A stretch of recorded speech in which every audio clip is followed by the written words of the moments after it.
নামাজ পড়ব বা পড়ছি, ইফতার করলাম, সেই স্থানটা মসজিদ। আর এই মসজিদটা আমরা আমাদের কোম্পানির লোক মিলে তৈরি করেছি।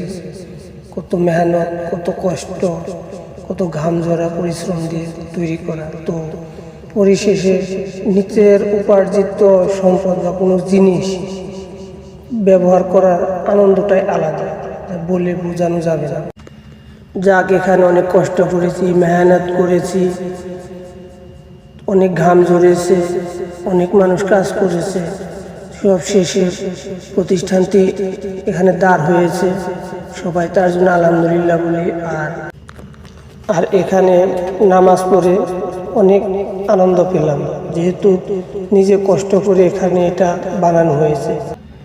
আর বিশেষ করে আমার এখানে কাম ছিল ইলেকট্রিক্যাল, যত ইলেকট্রিক্যাল কাজ আছে আমরা কয়েকজন মিলে করেছি।